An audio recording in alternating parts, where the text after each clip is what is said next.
Baik, selamat pagi Bapak Ibu, saudara-saudari sekalian yang terkasih. Selamat Hari Paskah. Kita akan memulai ibadah kita pada pagi hari ini. Mari kita mengambil saat teduh terlebih dahulu. Dan nanti Pak Victor akan memimpin kita dalam pujian penyembahan. Tapi sebelumnya mari kita sama-sama bersahati dalam doa. Kita akan menyerahkan ibadah kita, kapel kita pada pagi hari ini ke dalam tangan Tuhan. Mari sama-sama kita berdoa. Bapak yang baik, kami mengucap syukur karena kami sudah melewati Jumat Agung dan kami merayakan Paskah, merayakan kebangkitan-Mu ya Tuhan. Yang biarlah hari ini kami boleh bersuka cita, memuji menyembah-Mu dan sekali lagi diingatkan oleh firman-Mu tentang pentingnya mengingat kasih setia-Mu yang Kau sudah curahkan melalui kematian-Mu dan kebangkitan-Mu. Terima kasih Tuhan, pimpin ibadah kami pada pagi hari ini, selidiki setiap kami, temui kami pribadi demi pribadi, dan biarlah setiap kami bisa menerima Tuhan kasih-Mu melalui ujian penyembahan, melalui firman-Mu pada pagi hari ini. Terima kasih Tuhan, kami mau serahkan pagi ini ibadah kami hanya dalam satu nama, Tuhan Yesus Kristus. Amin.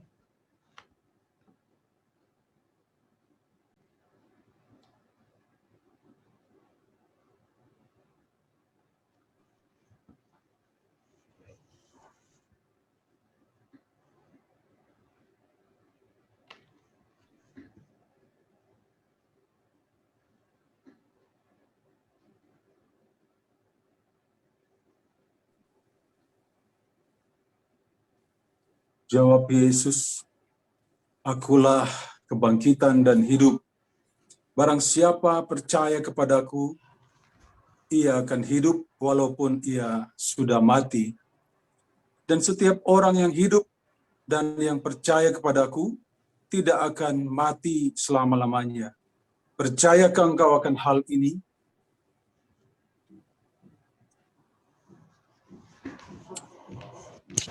Selamat pagi Bapak Ibu, saudara-saudara yang terkasih di dalam Tuhan Yesus.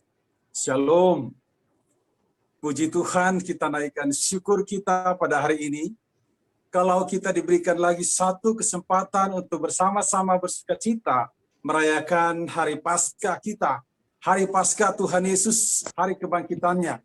Sungguh Dia adalah Allah sejati yang menyatakan kasih penebusannya kepada kita, dan Dia bangkit dari kematian di hari Paskah itu. Karena itu, saudara sekalian, mari kita mau memuji dan memuliakan namanya, dan mari kita mau menaikkan pujian ini, sebab Dia hidup. Sebab Dia hidup, ada hari esok. Sebab Dia hidup, kita gentar. Karena ku tahu Dia pegang hari esok. Jadi berarti sebab Dia hidup.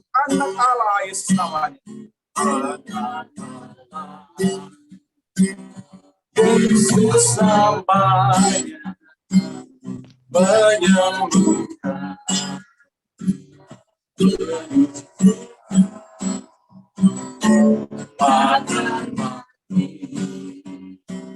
Tebus dosaku, tubuh kosong membuktikan Dia hidup. Sebab Dia hidup, Dia hidup, ada hari esok. Sebab Dia hidup, kita gentar. Karena kita Dia pegang hari esok. Jadi berarti sebab Dia hidup. Yesus Kristus juru selamatku, juru selamatku, Kau Rajaku, Kau Tuhan.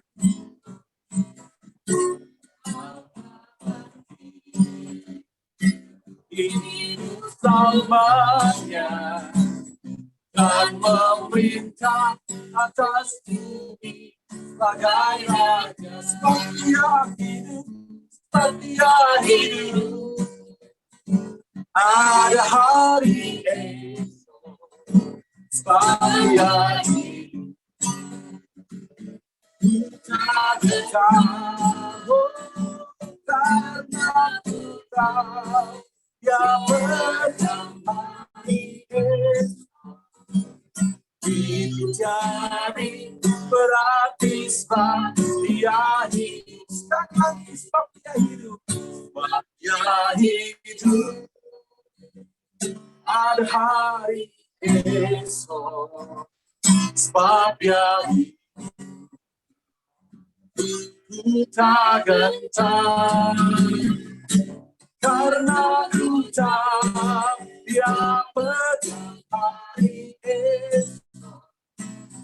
Itu jadi berarti sebab dia hidup. Hidup jadi berarti, hidup jadi berarti sebab dia hidup. Haleluya, kita bersyukur karena Allah yang kita percaya adalah Allah yang hidup dan menyatakan pengharapan bagi kita sekalian. Dia juga adalah Allah yang setia. Karena itu saudara sekalian, mari kita mau sungguh sekali lagi mempermuliakan namanya, yaitu Allah kita yang setia. Kita naikkan pujian Great is thy faithfulness. Great is thy faithfulness. Great is thy faithfulness. Morning by morning, new mercies I see. All I need is thy hand provide. Great is thy faithfulness, Lord.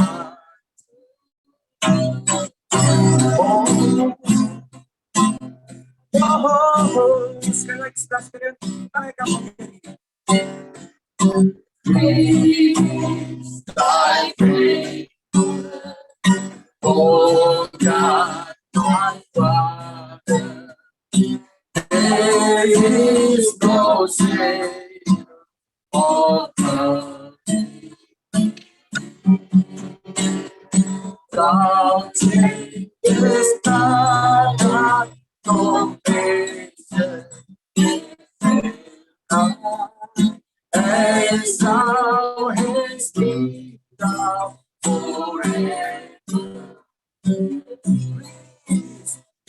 Great is thy faithfulness, great is thy faithfulness, morning by morning, mercies I see.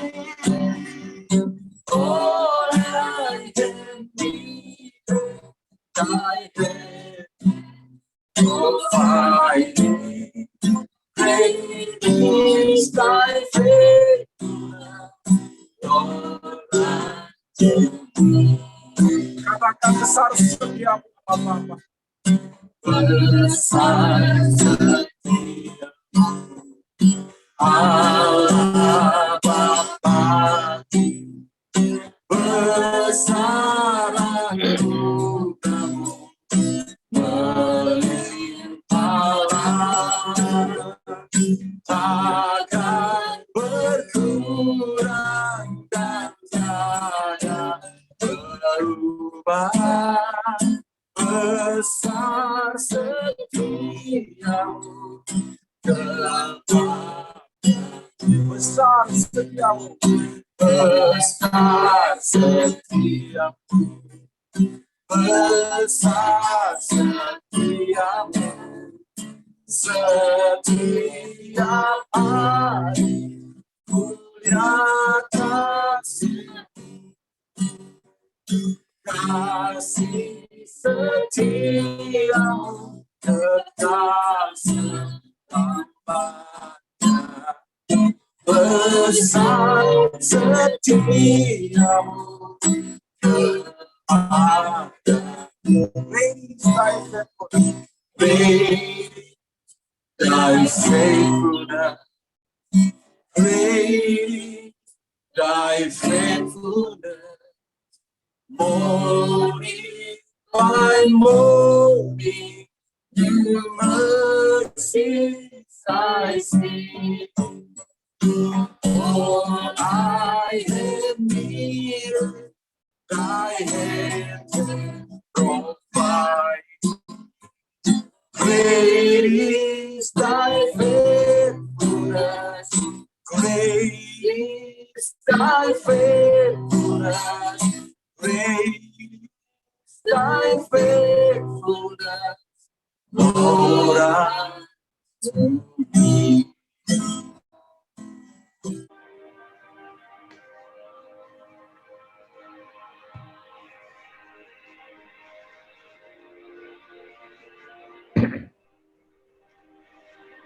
Ketika hari mulai siang, semua imam kepala dan tua-tua bangsa Yahudi berkumpul dan mengambil keputusan untuk membunuh Yesus.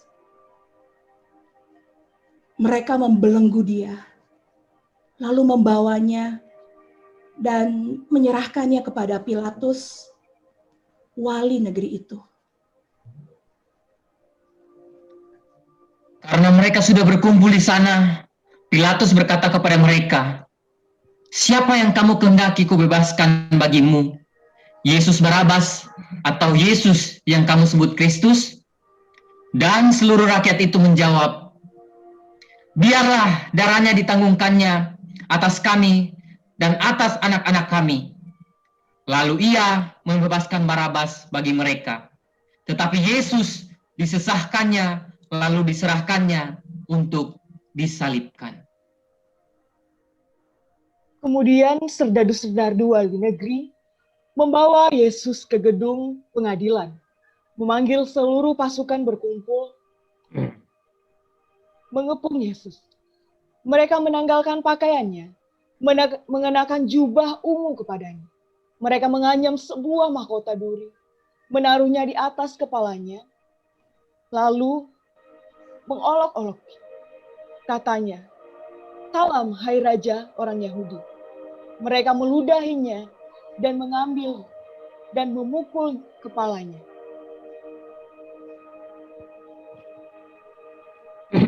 Mereka meludahinya dan mengambil bulu itu dan memukulkannya kepalanya. Maka sampailah mereka di suatu tempat yang bernama Golgota, artinya tempat tengkorak. Lalu mereka memberi dia minum anggur bercampur empedu. Setelah ia mengecapnya, ia tidak mau meminumnya. Sesudah menyalibkan dia, mereka membagi-bagikan pakaiannya dengan membuang undi. Lalu mereka duduk di situ menjaga dia. Dan di atas kepalanya terpasang tulisan menyebut alasan mengapa ia dihukum. Inilah Yesus, Raja orang Yahudi. Mulai dari jam 12, kegelapan meliputi seluruh daerah itu sampai jam 3. Kira-kira jam 3, berserulah Yesus dengan suara nyaring, "Eli, Eli, lama sabatani." Artinya, "Allahku, Allahku, mengapa engkau meninggalkan aku?" Yesus berseru pula dengan suara nyaring, lalu menyerahkan nyawanya. Dan lihatlah, tabir bait suci terbelah dua dari atas sampai ke bawah, dan terjadilah gempa bumi. Dan bukit-bukit batu terbelah, dan kuburan-kuburan terbuka, dan banyak orang kudus yang telah meninggal bangkit. Menjelang malam, datanglah seorang kaya, orang Arimatea, yang bernama Yusuf dan yang telah menjadi murid Yesus juga. Ia pergi menghadap Pilatus dan meminta mayat Yesus. Pilatus memerintahkan untuk menyerahkan kepadanya. Dan Yusuf pun mengambil mayat itu, mengapanina dengan kain lenan yang putih bersih. lalu membaringkannya di dalam kuburnya yang baru, yang digalinya di dalam bukit batu, dan sesudah menggulingkan sebuah batu besar ke pintu kubur itu, pergilah ia. Setelah hari Sabat lewat, menjelang menyingsingnya fajar pada hari pertama minggu itu, pergilah Maria Magdalena dan Maria yang lain menengok kubur itu. Maka terjadilah gempa bumi yang hebat, sebab seorang malaikat Tuhan turun dari langit dan datang ke batu itu dan menggulingkannya, lalu duduk di atasnya. Wajahnya bagaikan kilat dan pakaiannya putih bagaikan salju. Dan penjaga-penjaga itu gentar ketakutan dan menjadi seperti orang-orang mati. Akan tetapi, malaikat itu berkata kepada perempuan-perempuan itu, "Janganlah kamu takut, sebab aku tahu kamu mencari Yesus yang disalibkan itu. Ia tidak ada di sini, sebab Ia telah bangkit."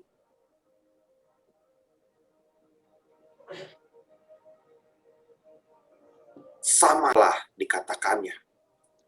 看守的人就因他吓得浑身乱颤，甚至和死人一样。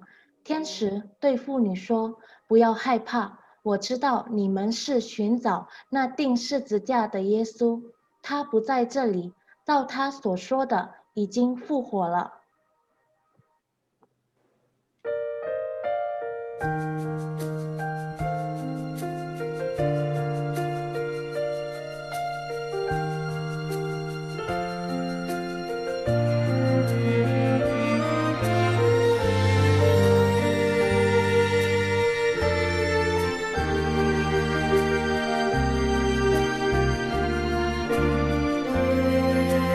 Thank you for the cross, Lord. Thank you for the price you paid, bearing all my sin and shame. In love you came and gave amazing grace. Thank you for this love, Lord. Thank you for the nail-pierced hands, washed me in your cleansing flow. Now all I know, your forgiveness and grace. Worthy is the Lamb, seated on the throne. We crown you now with many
Mari kita satu dalam doa sebelum sama-sama mendengarkan kebenaran firman Tuhan.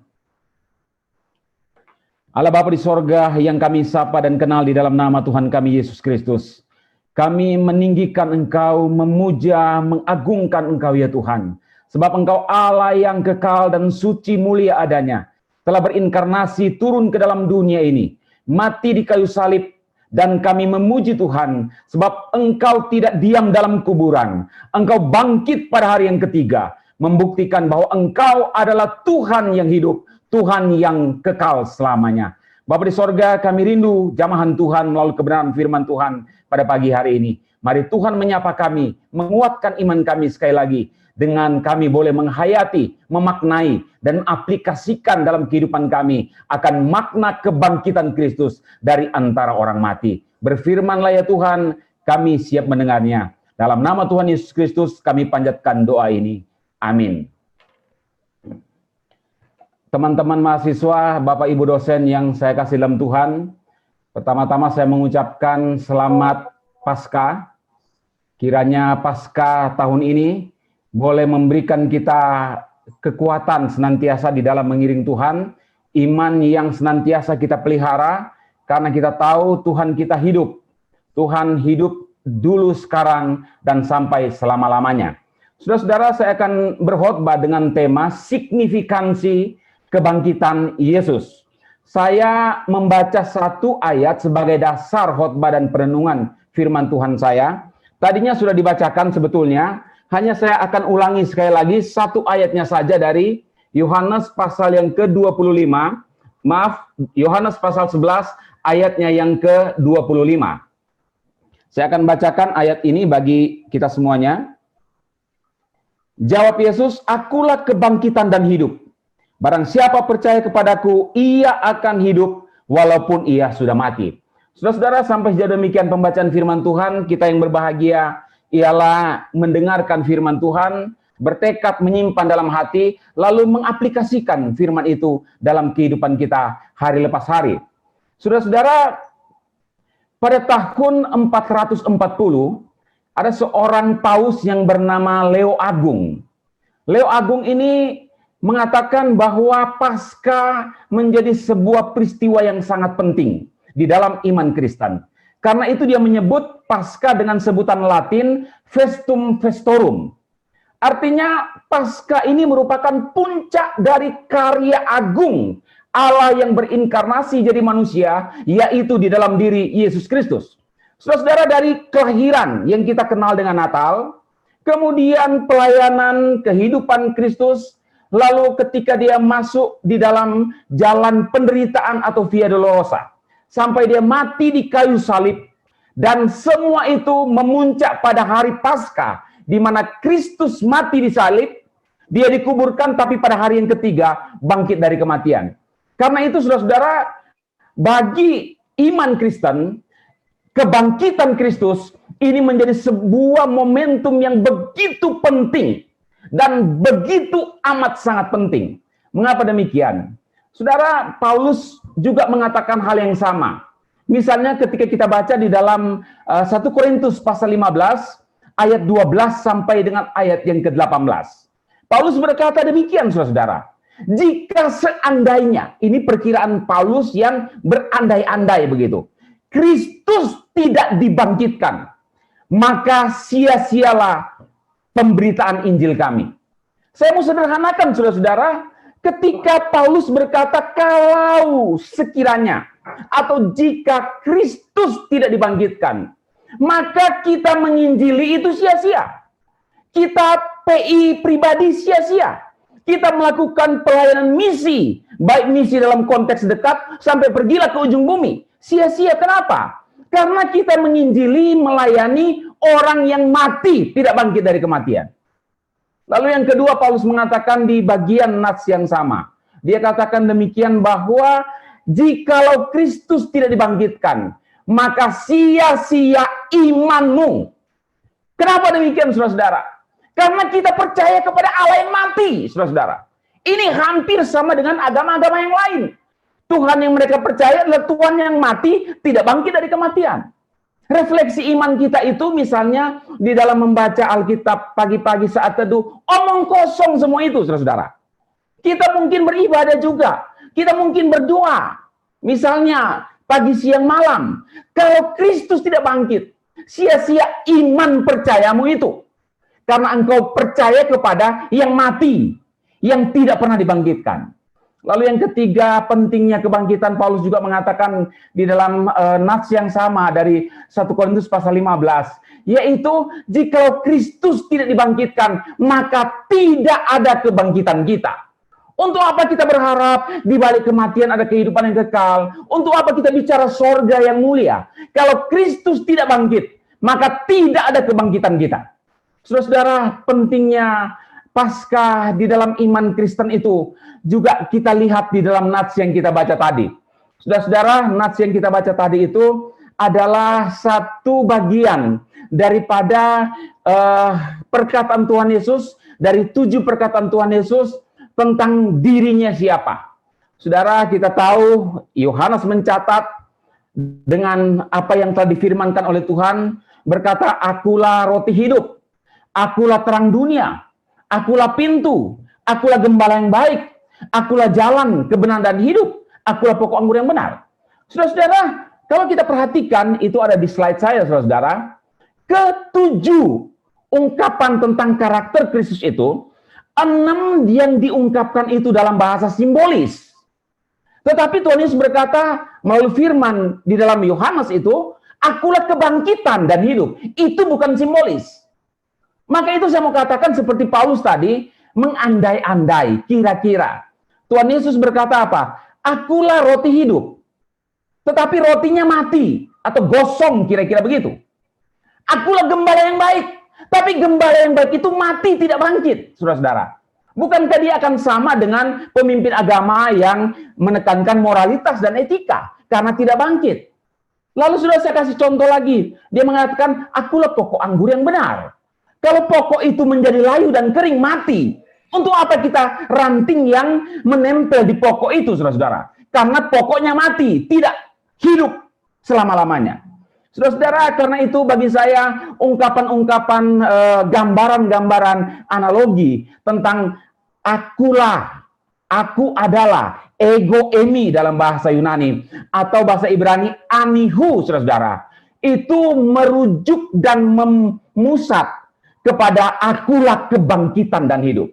Betul-betul dia mati, betul-betul dia bangkit. Ini bukan ungkapan analogis, saudara-saudara. Nah, ini pentingnya kebangkitan Kristus di dalam iman Kristen. Di dalam nats dia sudah katakan kepada Maria dan Marta dalam konteks Yohanes pasal 11 itu, sebelum kita memperhatikan konteks sebelumnya itu, mereka sedih sekali karena Lazarus saudara mereka meninggal. Tapi sebelum Kristus membangkitkan Lazarus, dia proklamirkan dirinya kepada Maria, Marta, kepada banyak orang di Betania pada saat itu, bahwa akulah kebangkitan dan hidup. Ego emi, aku adalah, anihu, aku adalah. Sebagaimana di dalam perjanjian lama, Allah memperkenalkan dirinya kepada orang Israel dengan sebutan, aku adalah. Nah, saudara-saudara, terkait nats dan tema tentang signifikansi kebangkitan Kristus, maka kita akan merenungkan 2 hal penting terkait dengan pentingnya kebangkitan Kristus di dalam iman Kristen dan apa makna atau signifikansinya di dalam perjalanan hidup kita sebagai orang-orang percaya. Saudara, yang pertama, kebangkitan Yesus membangkitkan imanku.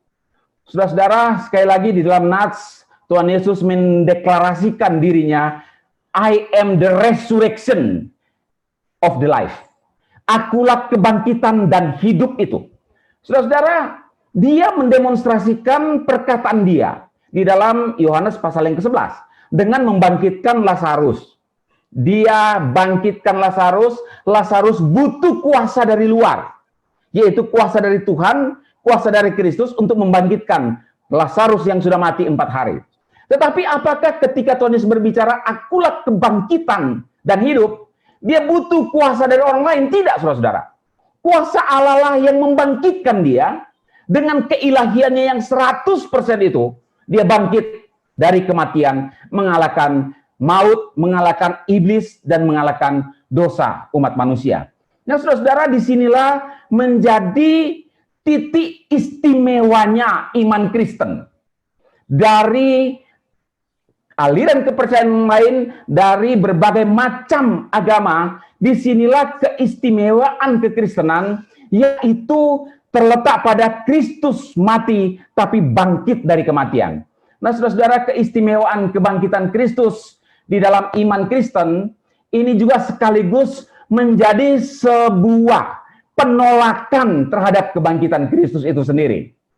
Saudara-saudara, di dalam sepanjang sejarah kita menjumpai banyak teori menyerang, menolak kebangkitan Kristus dari antara orang mati. Karena ini begitu sangat signifikan sekali dalam iman Kristen, maka inilah yang diserang mati-matian sampai hari ini. Saya kasih contoh, ada beberapa teori penolakan, namun hanya 3 saja yang berkembang begitu pesat, dan juga jemaat Kristen saya ketemu banyak juga sudah terkontaminasi dengan teori ini. Yang pertama, saudara-saudara, teorinya adalah the stolen body theory. Artinya teori ini mengatakan mayat Tuhan Yesus itu dicuri. Dicuri oleh siapa? Dicuri oleh murid-muridnya. Maka dipindahkan ke kuburan yang lain, dan Yesus mati tidak pernah bangkit. Karena murid-murid mencuri jasad atau tubuh Tuhan Yesus yang sudah mati itu. Dikuburkan di tempat yang lain. Lalu teori yang kedua yang menolak, yang begitu populer juga, dinamakan atau disebut swoon teori. Swoon teori ini mengatakan Tuhan Yesus waktu dipaku di atas kayu salib, dia tidak mati. Dia pingsan. Lalu diturunkan, dikasih minum, sebentar lagi dia siuman begitu. Atau teori swoon juga ini berkembang menjadi teori mati suri. Tuhan Yesus memang mati, tapi ada istilah mati suri. Dalam ilmu kedokteran disebut mati suri, tetapi sebetulnya tidak mati. Nah, teori ini menolak tentang kebangkitan Kristus dari antara orang mati. Lalu yang ketiga adalah the wrong tomb theory. Teori yang mengatakan pada waktu Maria Magdalena, perempuan-perempuan datang ke kuburan di pagi minggu itu, mereka ke salah kuburan, ya. Mereka ke kuburan yang memang tidak pernah dipakai, yang kosong itu. Lalu mereka katakan, lah, kubur sudah kosong, berarti Yesus bangkit dari kematian. Padahal kuburnya salah. Maka Kristus tidak pernah bangkit dari antara orang mati. Nah, saudara-saudara, penolakan ini sebetulnya, kalau kita runtut ke peristiwa awal hari Paskah, sebetulnya itu sudah berakar kuat pada saat murid-murid sudah melihat Kristus yang bangkit itu. Tuhan Yesus sudah menampakkan diri kepada murid-murid yang mula-mula itu. Namun ada satu murid yang namanya Thomas. Juga dicatat dalam Yohanes pasal 20. Murid-murid yang lain katakan, kami melihat dengan mata kepala kami sendiri. Kristus sudah bangkit dari antara orang mati. Sesuai dengan apa yang dia katakan kepada kita yang lampau itu pada waktu kita hidup bersama-sama dengan dia. Tapi Thomas katakan, aku tidak percaya. Aku tidak percaya. Yesus sudah bangkit. Thomas katakan, aku tidak percaya. Sebelum aku melihat bekas lubang paku di telapak tangannya dan juga di lambungnya, kemudian sebelum aku mencucukkan jariku, kalau tidak, maka sesungguh-sungguhnya aku tidak percaya.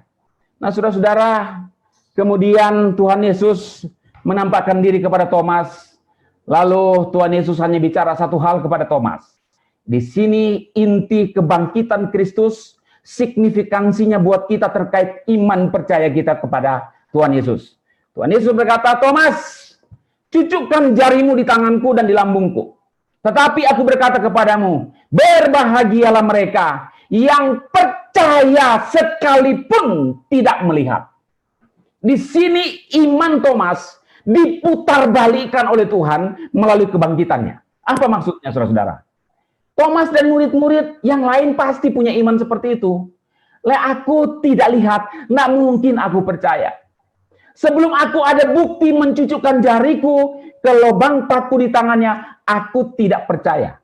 Sebelum aku mengalami, kira-kira begitu, tentang apa yang harus saya lihat dan buktikan, aku mengalami sendiri, aku tidak percaya. Saudara-saudara, bukankah iman kita kadang-kala seperti Thomas, saudara-saudara? Kalau Tuhan belum berkati saya, kirim sponsor untuk sekolah saya, Saya tidak yakin ada Tuhan itu. Kalau saya sakit, lalu doa-doa tidak sembuh, saya tidak yakin ada kuasa Tuhan seperti itu. Saudara, di sini Tuhan Yesus merestorasi iman yang seperti itu dari Thomas. Mungkin juga kita, ia berkata, yang lebih berbahagia adalah yang percaya sekalipun tidak melihat. Yang percaya sekalipun belum mengalami. Yang percaya sekalipun tidak ada bukti. Saudara, jadi iman yang sesungguhnya, iman yang senantiasa dibangkitkan oleh Tuhan melalui kebangkitannya, adalah iman sekarang mungkin engkau sakit, doa tidak sembuh, tetap percaya Tuhan, tidak pernah tinggalkan dan tidak meragukan Dia. Sekarang engkau sebagai mahasiswa, mungkin kesulitan dengan sponsor, pulang ke rumah, konflik dengan orang tua. Tuhan, kok tidak ada solusi? Tidak ada jawaban. Saya ingin baik-baik dengan keluarga, tapi kok malah konflik? Saudara-saudara, jangan engkau kehilangan imanmu. Ya, tetap percaya saja. Sekalipun mungkin engkau belum melihat dengan kasat mata bagaimana pertolongan Tuhan. Tapi yakinlah, kalau engkau tetap percaya Dia, sekalipun dalam berbagai kesulitan pergumulan di rumah, terkait dengan panggilan kita sebagai mahasiswa, menuntut ilmu, diperlengkapi di STT Bandung, dan pada akhirnya melayani Tuhan seumur hidup. Jangan mundur imanmu, sekalipun engkau belum melihat, sekalipun engkau belum mengalami, sekalipun engkau belum ada bukti. Kebangkitan Kristus mentransformasi iman Thomas, sehingga dia tidak lagi menyaksikan, oh kalau saya lihat baru saya percaya. Tidak. Sekalipun kita lihat perjalanan hidup Thomas, dia mati syahid, dia tidak melihat pembebasan dari Tuhan, tapi dia tetap percaya, beriman, yang adalah walaupun itu. Saudara, saya harap kita tetap beriman sekalipun mungkin belum ada mujizat yang kita alami. Saya percaya mujizat, saya aminkan itu, tapi kalau belum ada, saya tetap percaya Tuhan Yesus sekalipun tidak ada mujizat. Kebangkitannya membangkitkan imanku. Saudara, yang terakhir, yang kedua, kebangkitan Yesus adalah berita untuk semua orang. Peristiwa Paskah yang pertama, Tuhan Yesus bangkit dari kematian. Tadi kita sudah baca dalam bacaan bertanggapan, Maria Magdalena dan perempuan yang lain pergi ke kuburan pagi-pagi itu. Lalu di sana mereka terkejut melihat malaikat dari surga turun, menampakkan diri kepada mereka. Lalu terjadi gempa bumi yang dahsyat di sekitar kuburan Tuhan Yesus. Kemudian para prajurit seperti orang mati yang begitu kaku. Lalu meterai yang ditempel di batu tempat Kristus berbaring itu sudah terguling oleh kuasa Tuhan. Saudara-saudara, hal ini tidak mungkin dilakukan oleh murid-murid, tidak mungkin dicuri mayatnya. Karena ada meterai dari Kekaisaran Romawi. Karena ada penjaga yang hebat, lengkap dengan senjata. Kalau bukan kuasa Tuhan, maka tidak mungkin ada kebangkitan, sekalipun ada orang yang mau datang, begitu saudara-saudara. Karena kuasa Tuhanlah yang membangkitkan. Lalu yang penting di situ, saudara-saudara, kita perhatikan ketika Tuhan Yesus berkata, akulah kebangkitan dan hidup. Dia mati, lalu dia bangkit dari kematian, dan dia hidup sampai selama-lamanya. Saudara, malaikat Tuhan berkata kepada perempuan-perempuan itu. Tadi ayatnya hanya dari Matius pasal 28 ayat 1 sampai 10. Kalau kita runtut, perempuan-perempuan itu mendapatkan perkataan dari malaikat Tuhan, yaitu Tuhan sendiri yang dalam bentuk antropomorfisme hadir di tengah-tengah kuburan itu, menggulingkan batu, tapi tidak membangkitkan Tuhan Yesus. Bukan. Kebangkitan Yesus karena dia ilahi 100% dan adalah kuasa Allah sendiri, membangkitkan dia secara manusia yang adalah 100% sudah mati. Saudara-saudara, malaikat berkata kepada perempuan-perempuan itu, pergilah katakanlah kepada murid-murid yang lain bahwa Yesus sudah bangkit. Dia tantang, kamu lihat kuburannya telah kosong. Sekarang kamu pergi, katakanlah kepada murid-murid yang lain bahwa Yesus sudah bangkit. Saudara-saudara, menarik sekali ya. Ini adalah mandat agung kalau menurut saya.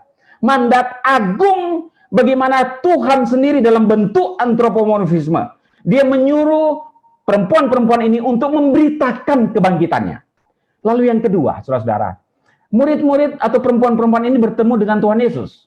Mereka sujud menyembah dia, lalu Tuhan Yesus katakan, pergilah dan katakanlah. Sama kalimatnya, tetapi kalau dalam bahasa Yunani itu ada bedanya. Beritakanlah kepada saudara-saudaraku. Dipakai kata adelpous, dari kata adelpoi, saudara-saudara. Saudara-saudara, beritakanlah kebangkitanku kepada saudara-saudara. Adelpous itu atau adelpoi itu. Saudara, adelpoi ini dua makna. Yang pertama, kepada saudara-saudara seiman atau murid-murid. Yang kedua, saudara-saudara, adelpous ini mencakup seluruh umat manusia. Jadi, saudara-saudara, berita kebangkitan Yesus ini disampaikan kepada orang-orang yang seiman, kepada murid-murid Tuhan, juga diberitakan kepada seluruh dunia. Menjadi amanat dari Kristus untuk kita semuanya. Saudara-saudara, kenapa pentingnya kebangkitan Yesus? Agar kita ini dipakai oleh Tuhan memberitakan kebangkitan Kristus kepada semua orang. Yang pertama, kenapa demikian? Karena Yesus Kristus itu adalah sudah bangkit dari kematian. Dia mengalahkan maut, dia mengalahkan kuasa kegelapan, dia mengalahkan dosa, dia bangkit dan hidup sampai selama-lamanya. Lalu yang kedua maknanya ketika kita memberitakan kebangkitannya adalah dia adalah Allah yang bangkit dan hidup. Dia adalah Allah yang omnipoten, Allah yang maha kuasa, Allah yang omnipresent. Dia Allah yang maha hadir karena dia bangkit dan hidup sampai selama-lamanya. Dan dia adalah yang omniscience. Dia hidup bangkit selama-lamanya. Dia mengetahui segala sesuatu. Jadi saudara, dia Allah maha hadir, dia Allah maha tahu, dia Allah maha kuasa. Yesus bangkit dan hidup sampai selama-lamanya. Saudara, jika engkau ada masalah, ada pergumulan, ingat, dia ada di sini. Dia Allah omnipresent. Kalau engkau dalam panggilan Tuhan, khususnya mahasiswa bergumul, kami mungkin tidak memahami 100%. Orang tuamu mungkin tidak akan memahami panggilanmu dari Tuhan untuk kamu. Tetapi ingat, dia Allah yang bangkit dan hidup. Dia Allah omnipresent. Dia maha hadir, dia tahu tetesan air mata kita. Dia tahu sakit penyakit kita. Dia tahu segala sesuatu yang kita alami di dalam kehidupan ini. Karena itu kuatkan, teguhkan imanmu. Setia sampai akhir, ada dua. Setia sampai akhir, sampai kamu wisuda di STT Bandung. Setia sampai akhir dalam pelayananmu, sampai Tuhan panggil kamu berjumpa dengan Tuhan. Lalu makna yang ketiga, saudara-saudara, yang terakhir ini adalah kebangkitan Kristus adalah membangkitkan kita. Baik iman kita, juga membangkitkan kita pada akhir zaman. Saudara-saudara, saya mungkin tidak bisa meyakinkan kita, di balik kematian ada kehidupan yang kekal. Ini suatu pengharapan kepada kita semuanya, karena saya belum pergi. Saudara bilang, Pak Ramli omong kosong. Ada surga yang mulia, lu aja belum pergi kok. Di balik kematian ada kebangkitan. Lah kamu ngomong, kamu belum pergi. Itu kelemahan. Yang kedua, yang sudah pergi, tidak balik kasih tahu kita, bahwa di balik kematian ada hidup yang kekal. Adakah di antara teman-teman, keluarga saya baru meninggal 2 hari yang lalu, saya lagi nunggu-nunggu dia untuk datang. Kasih tahu di balik kematian ada kehidupan yang kekal. Tapi mungkin sebelum saya dengar dia ngomong, saya sudah kabur duluan. Kan begitu? Compang-camping, sudah mulai melepuh kulitnya. Tidak mungkin akan terjadi. Tapi saudara-saudara, kita punya satu jaminan. Dalam Wahyu pasal 1 ayat yang ke-18, itu berkaitan dengan Yohanes 14 ayat 1-6. Saudara-saudara, Tuhan Yesus katakan, aku mati, aku bangkit, dan aku hidup sampai selama-lamanya. Aku pergi ke rumah Bapa menyiapkan tempat bagimu, supaya tempat di mana aku berada, kamu pun berada. Saudara, ini satu jaminan yang mulia. Maka itu tetapkan imanmu, setia sampai akhir, mengiring Tuhan, melayani Tuhan, sampai kita jumpa dengan Tuhan. Kiranya berita Paskah kali ini boleh meneguhkan kita semuanya, khusus para mahasiswa, untuk melihat dalam perspektif teologi Kristen tentang makna kebangkitan Kristus. Dia bangkit, dia hidup sampai selama-lamanya, dia ada di sini, dia peduli dengan kamu, dan dia siap memberikan kamu apa yang engkau gumulkan dan doakan. Kalaupun belum, tetap setia sampai akhir. Kiranya Tuhan Yesus memberkati kita semuanya. Mari kita tundukkan kepala, kita mengakhiri khotbah pada saat ini. Tuhan, terima kasih untuk firman-Mu yang kami boleh dengarkan bersama-sama. Kami punya satu pengharapan yang besar. Engkau mati di kayu salib. Tapi sukacita dan pengharapan besar itu, Engkau mengalahkan maut, kematian, iblis, dan dosa. Di saat Engkau bangkit dari kematian. Terima kasih Tuhan, bangkitkan iman kami, bangkitkan semangat kami, gairah kami, untuk pergi memberitakan, mengatakan tentang kebangkitan Kristus yang menjadi keistimewaan iman Kristen. Berkati semua mahasiswa, berkati semua staf dan dosen, supaya kami tetap fokus, tetap setia, sampai kami jumpa dengan Tuhan dalam menjalani kehidupan ini. Terima kasih untuk firman-Mu, terpujilah nama-Mu. Ini doa dan ucapan syukur kami. Dalam nama Tuhan Yesus, yang adalah Tuhan dan Juru Selamat yang hidup, kami sudah berdoa. Amin. Amin. Biarlah berita sukacita ini boleh membuat kita lebih bersyukur, dan mari kita tutup ibadah kita pada pagi hari ini dengan sebuah pujian, Ku Berbahagia.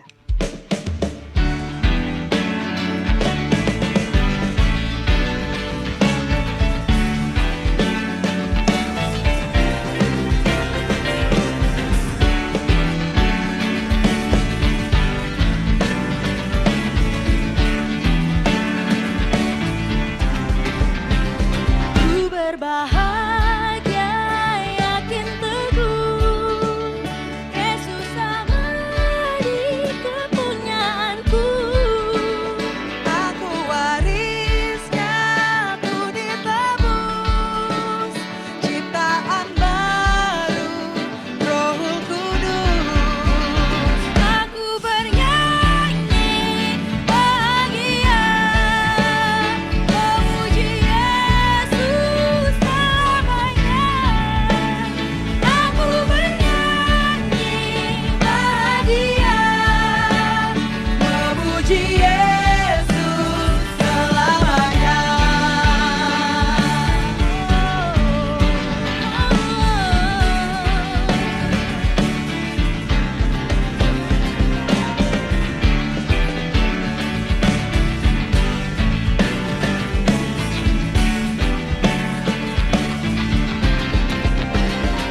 Aku serahkan diri penuh, dalam Tuhanku hatiku teduh, sambil menyongsong kembalinya, ku diliputi bersama-sama dengan bahagia kita nyatakan. Aku bernyanyi bahagia, memuji Yesus selamanya. Aku bernyanyi bahagia, memuji Yesus selamanya. Aku bernyanyi bahagia, memuji Yesus selamanya. Aku bernyanyi bahagia, memuji Yesus selamanya. Doa penutup dan doa berkat saya persilakan kepada Bapak Ramli Lumintang. Baik, teman-teman mahasiswa dan rekan-rekan dosen yang saya kasihi, mari kita mengakhiri ibadah Paskah STT Bandung, keluarga besar STT Bandung. Mari kita tundukkan kepala, kita berdoa. Saudara-saudara semuanya, kiranya engkau kembali beraktivitas hari ini, serta maknailah Paskah di mana Kristus mati tapi bangkit dari kematian, dan terimalah berkat daripada Allah Tritunggal. Kiranya kasih Allah Bapa yang maha sempurna, keselamatan yang pasti di dalam Tuhan kita Yesus Kristus, serta tuntunan pertolongan pemeliharaan mujizat daripada kuasa Roh Kudus akan menyertai saudara-saudara sekalian mulai hari ini sampai selama-lamanya, bahkan sampai Tuhan Yesus datang kedua kali. Amin. Amin. Terima kasih Pak Ramli, dan sebelum kita selesai ibadah kali ini saya meminta Pak Sutrisna sebagai Ketua STT Bandung untuk memberikan kata sambutan sepatah dua patah kata untuk kita semuanya pagi hari ini. Silakan Pak. Baik, selamat pagi semuanya. Ini senang bisa berjumpa dengan rekan-rekan mahasiswa dari ujung barat sampai ujung timur ya. Kesempatan yang langka, berapa bulan sekali datangnya. Syukur pagi hari ini melihat wajah-wajah yang cerah. Kita bersyukur bisa bersama-sama merayakan kebangkitan Kristus. Dan seperti yang sudah disampaikan dalam pemberitaan firman tadi oleh Pak Ramli bahwa itu bukan hanya cerita masa lalu, dan berbahagialah setiap orang yang tetap percaya meskipun tidak melihat langsung peristiwa itu, percaya kepada apa yang diberitakan firman Tuhan, dan sekaligus juga tadi disampaikan percaya meskipun situasi saat ini tidak seperti yang terdengar indah gitu ya, di tengah keluarga, di tengah situasi yang ada banyak masalah, kita dipanggil untuk tetap percaya, dan kita dipanggil untuk menjadi saksi Kristus yang hidup. Kita dipanggil untuk memberitakan harapan, pengharapan yang ada dalam kebangkitan Kristus itu secara nyata di tengah keluarga, di gereja lokal kita, maupun di tengah lingkungan kita. Terima kasih Pak Ramli yang sudah meneguhkan melalui pemberitaan firman yang sangat menolong, berbicara dengan sangat tajam pagi hari ini. Dan terima kasih juga untuk tim kemahasiswaan. Tadi saya lihat dosen, staf, mahasiswa berkolaborasi dalam jalannya acara.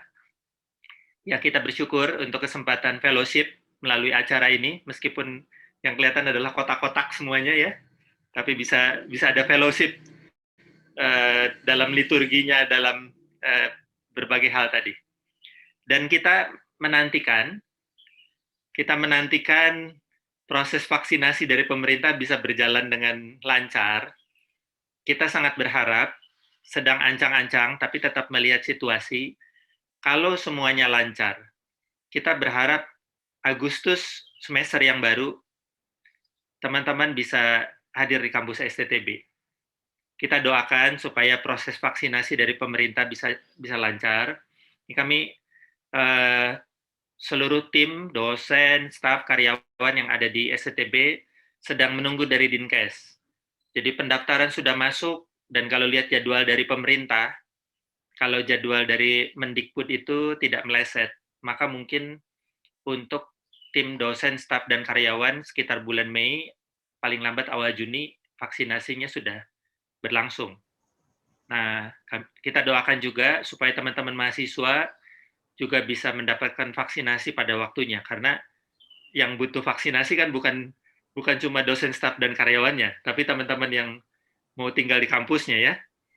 Dan di Indonesia ini sangat luas, pemerintah sendiri kan mentargetkan akhir tahun baru selesai, tapi kita doakan supaya kalau bisa diupayakan supaya bulan Juli teman-teman sudah bisa datang ke kampus, artinya vaksinasinya bisa diselesaikan, kemudian Agustus kita bisa mulai perkuliahan onsite.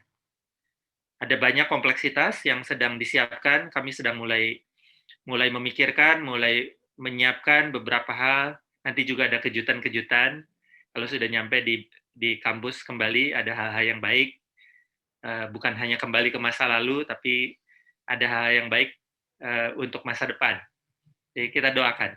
Tuhan terus bekerja, meskipun di tengah situasi prihatin, Tuhan sedang terus bekerja di dalam STTB dan melalui hidup kita semua. Demikian, Tuhan berkati teman-teman semua. Terima kasih sekali lagi untuk partisipasinya, Bapak Ibu dosen, Bapak Ibu staf, dan juga teman-teman mahasiswa. Terima kasih, saya serahkan kembali ke Bu Pauline. Baik, terima kasih Pak Sutrisna. Sekali lagi teman-teman, terima kasih untuk bersama-sama beribadah pada pagi hari ini. Kita akan foto sebelum beres, boleh dibuka kamera kalian semuanya, kamera kita semuanya. Jadi kita akan foto, pastikan. Aku tak, Pauline, aku tak. Hah? Aku tak. Kecuali Pak Ramli nggak apa-apa off video juga. saya foto Kak, saya ambil toh. Oke, saya akan ambil fotonya ya, oke. Atau Pauline-nya, oke. Saya, oke. Kalau ada yang lain juga boleh, oke. Page pertama ya, smile, oke. Saya akan ke page kedua, ini kita ada 4 page soalnya. Smile, oke. Page ketiga, oke. Smile, oke, belum semua ini. Oke, 1, 2, 3. Oke. Oke, lalu page keempat terakhir. Oke, smile. Oke, baik. Terima kasih banyak sekali lagi. Selamat Hari Paskah. Tuhan Yesus memberkati. Kita bisa lihat lagi video ibadah kali ini di YouTube channel Sekolah Tinggi Teologi Bandung. Oke, terima kasih Bapak Ibu, saudara sekalian, teman-teman semuanya. Tuhan Yesus memberkati. Selamat Paskah. Baik, terima kasih. Selamat Paskah semua. Selamat Paskah. Ya. Terima kasih. Terima kasih Pak Victor. Terima kasih semua. Selamat Paskah semua.